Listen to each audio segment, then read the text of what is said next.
My fiancé and I chose to have a destination wedding, so we settled on a date. We planned the wedding for about 6 months during the summer.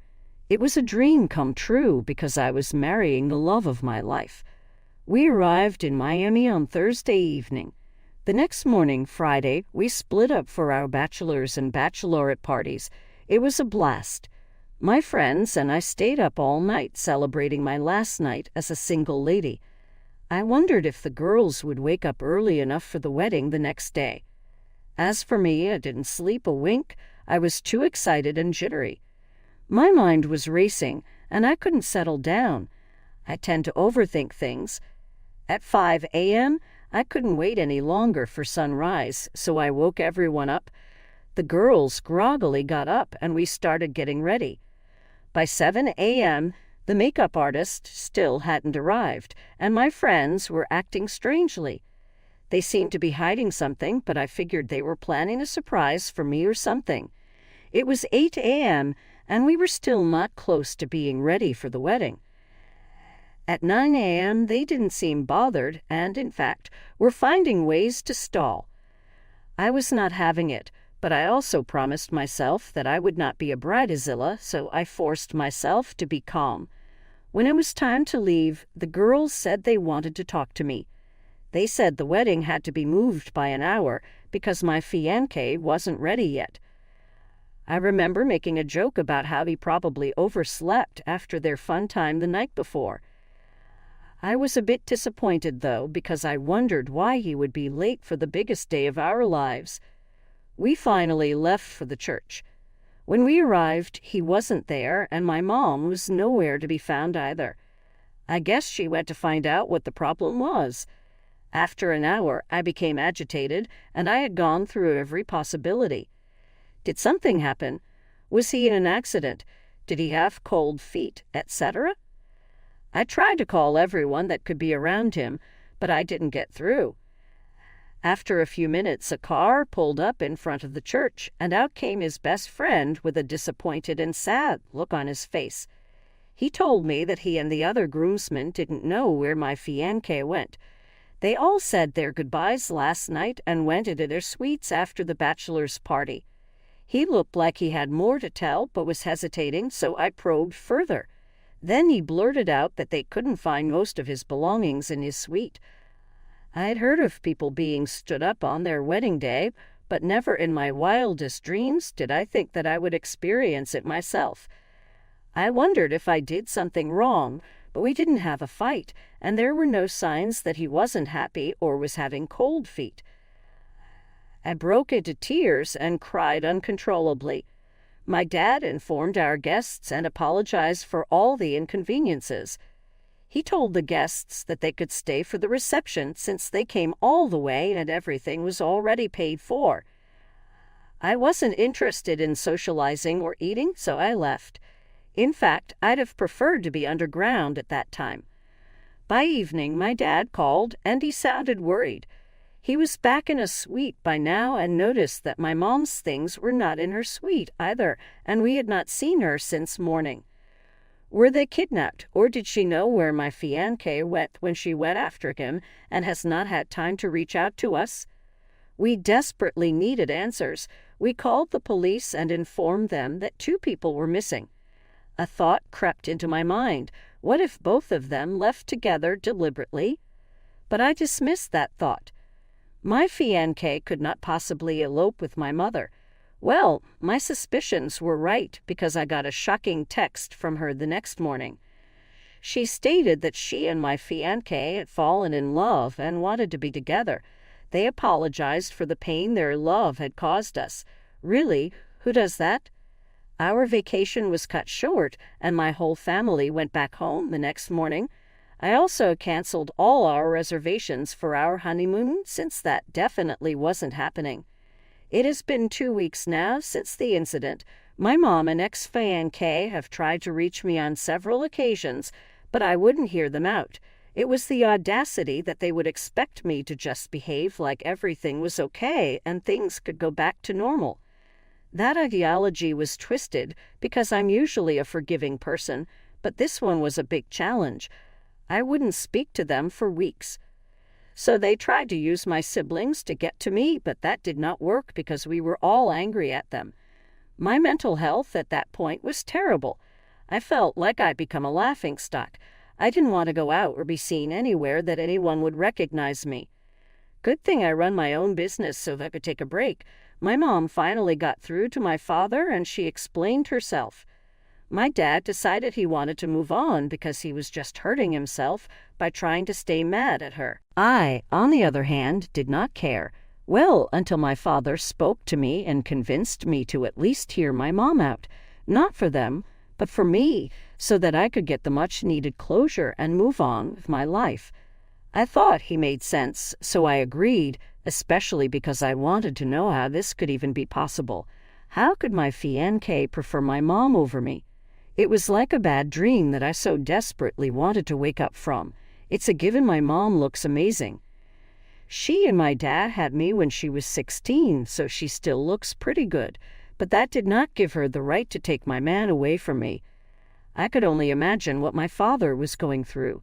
He seemed to be taking it well, but I'm sure it was because he wanted to be strong for me. Both of us could not grieve at the same time. Turns out when I first introduced my mom to my fiancé, they kind of hit it off.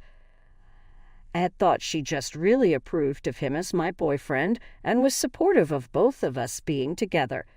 She was very fond of him. And whenever we had a fight, my mom never sided with me. I didn't think much of it at the time because I was usually the one to pick fights, if I'm being totally honest. I thought she was practicing to be a good mother-in-law. I only spoke to my mother, though my ex could go straight to hell. He tried to reach me several times, but I blocked him on every channel he could possibly get to me on. I never want to see him or hear his voice again. He can have a nice life with my mother. Am I the a-hole for telling my mom never to reach out to me again? Because as far as I was concerned, she no longer exists. As you can imagine, the pleading continued. It baffles me how much they still want to remain in our lives. They both should have thought of that before eloping. Remember I mentioned that our wedding was supposed to be a destination wedding? We had traveled to Miami, and when they eloped, the two lovebirds had a really good time.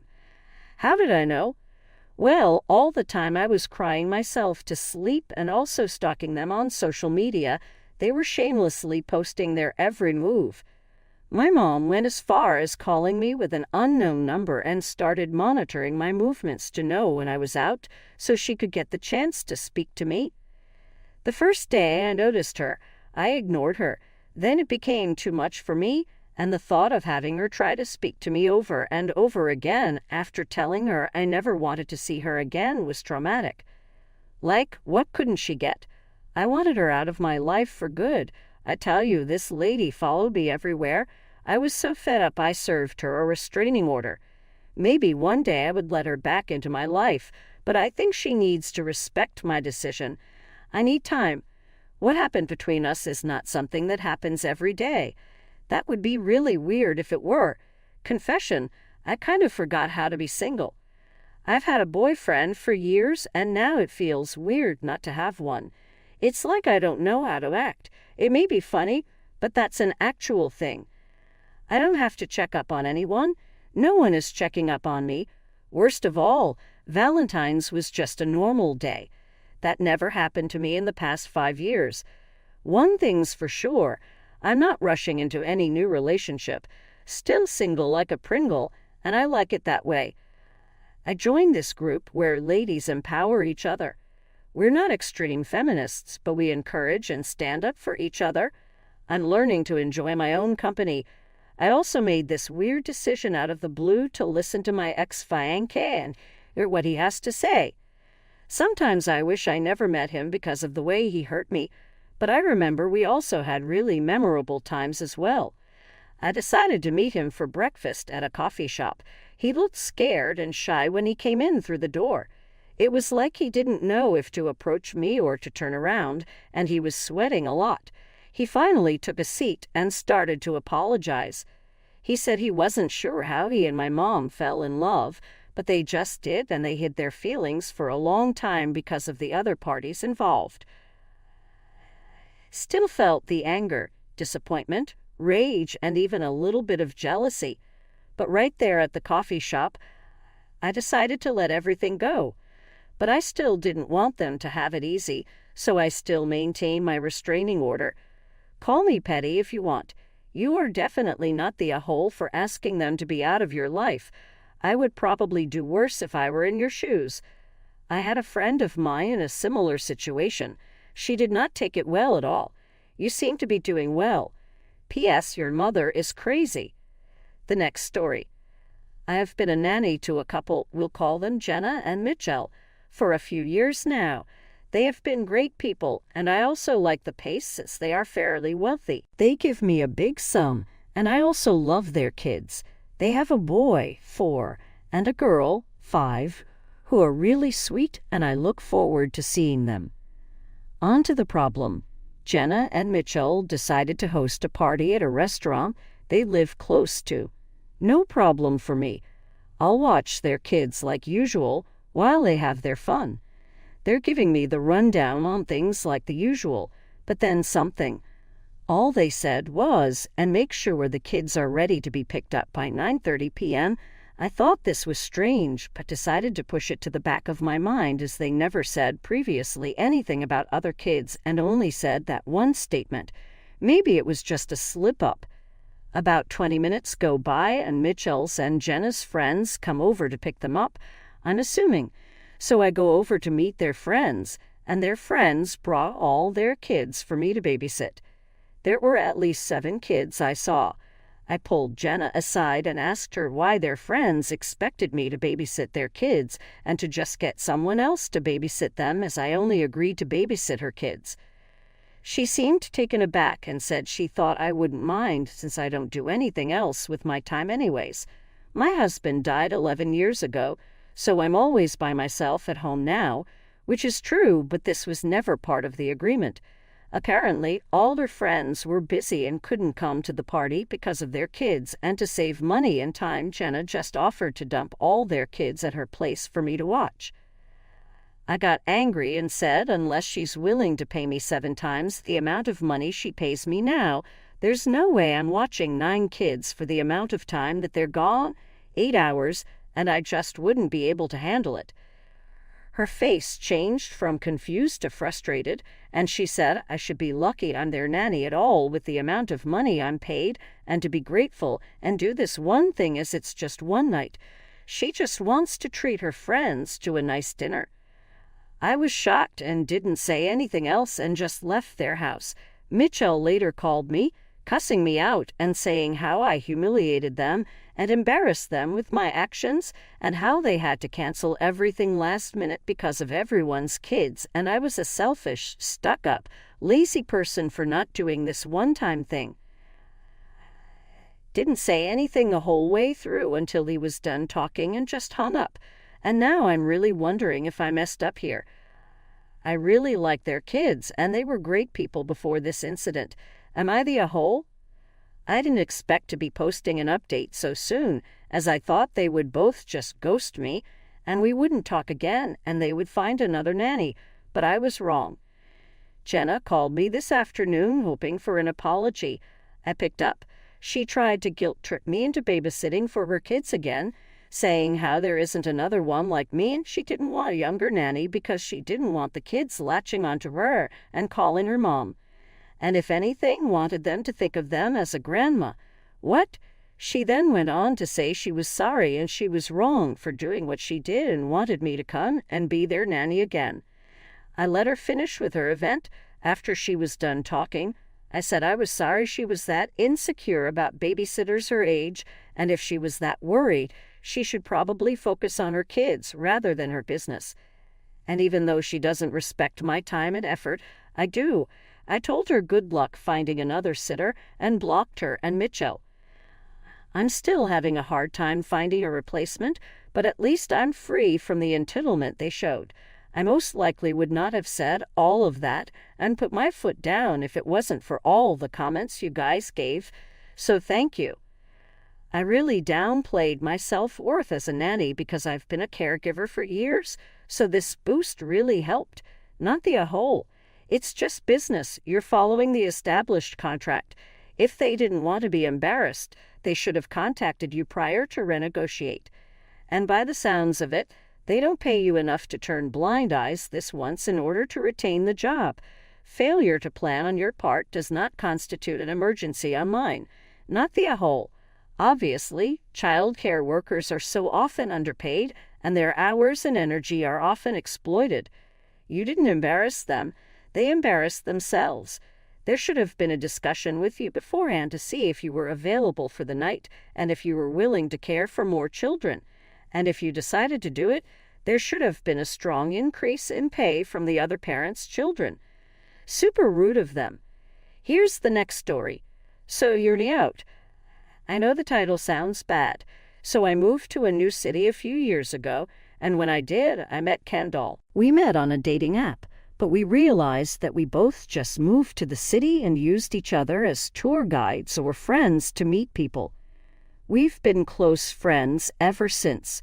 We hang out 2 to 3 times a week and with texts throughout the day. Eventually, my friend moved to the city, and I met more guys, and we all hung out together. Kendall hangs out with our group. She doesn't have any female friends and enjoys being one of the guys. Kendall is highly attractive, very outgoing, and has a fun personality. When we go out, guys will hit on her, but she pretends we are together to stop the creeps. She wingmans for me sometimes. It's been a good partnership. So I caught feelings. Yes, I'm stupid, I know. I told Kendall this about a month ago, and she let me down nicely, saying that she valued our friendship too much. I told her, totally get it, no worries. I tried to take the rejection and not make her think I wasn't her friend. We still text, but we only hang out about once a week now. I also don't text her all day anymore. This wasn't purposeful. I just started to focus more time and energy into goals I'm seeing romantically. Kendall has been pissy at me since. Nice for you to be able to fit me into your busy schedule, in a sarcastic tone. I've tried explaining to her that I need space to get over my feelings. I've been talking to this girl for the past 2 weeks. We decided to go camping. I invited my friends and their girlfriends. I decided to not invite Kendall. My reasoning is that Kendall can sometimes rub girls the wrong way. She's a talker, so a lot of girls think she is flirting with her boyfriend or peacocking. The girl I'm talking to is very sensitive, so I don't want her being intimidated by Kendall. I also don't fully feel okay being around Kendall yet. It's a lot to explain, but my chances would definitely be better if Kendall didn't come. So Kendall asked about my plans this weekend. I told her I had plans with a girl. She read it and didn't respond. She then texted my roommate Dallas and asked him what he was doing. Dallas, not knowing, ended up telling her. I then got an essay from Kendall.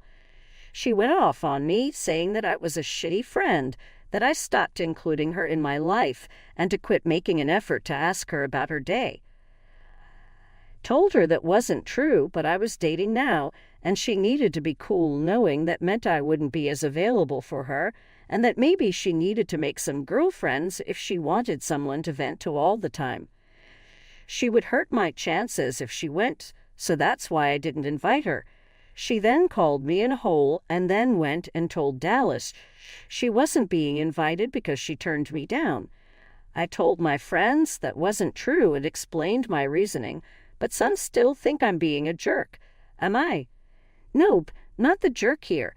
I might catch flack for saying this, but this girl had you doing all the things a boyfriend would do emotionally without reciprocating any girlfriend duties. She's the one in the wrong. She's making everything about herself, but how is she supporting you? It's unrealistic of her to expect to be the center of your world after turning you down. Seeing each other once a week is more like being adult friends. Your reasons are valid and